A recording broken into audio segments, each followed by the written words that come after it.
இல்லையா? இன்னைக்கு வந்து என்ன அப்படின்னா ககன்யான் மிஷன் அப்படின்னு சொல்லிட்டு ஹியூமன் பீயிங்ஸ் எல்லாமே ஸ்பேஸ் போகக்கூடிய ஒரு விஷயம் பண்றாங்க.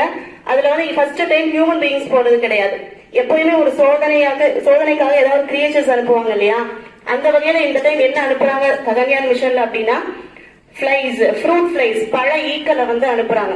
ஏன் வந்து ஃப்ரூட் ஃபிளைஸ் அனுப்புறாங்க அப்படின்னா ஹியூமன் பீயிங்ஸ்க்கு என்னென்ன வகையான டிசீசஸ் வருதோ 77% சேம் ஜெனடிக் பாத்வேஸ் உடைய ஒரு கிரியேச்சர் தான் பழ ஈக்கள். பழமலை ஈக்கள் உட்காருது இல்லையா? அந்த ஈக்கள் அதோட வாழ்நாள் வந்து 5 to 60 நாட்கள்.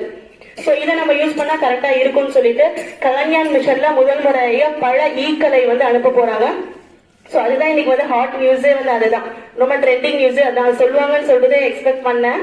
பட் பரவாயில்ல. Thank you so much and all the best.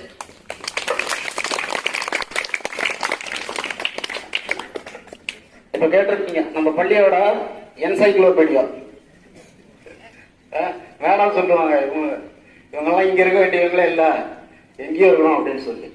சரி, அவங்களுக்கு பிறந்தநாள் பரிசாக நம் பள்ளியின் சார்பாகவும் அனைத்து மாணவ மாணவிகள் ஆசிரியர்கள் சார்பாகவும் ஒரு சின்ன பரிசு.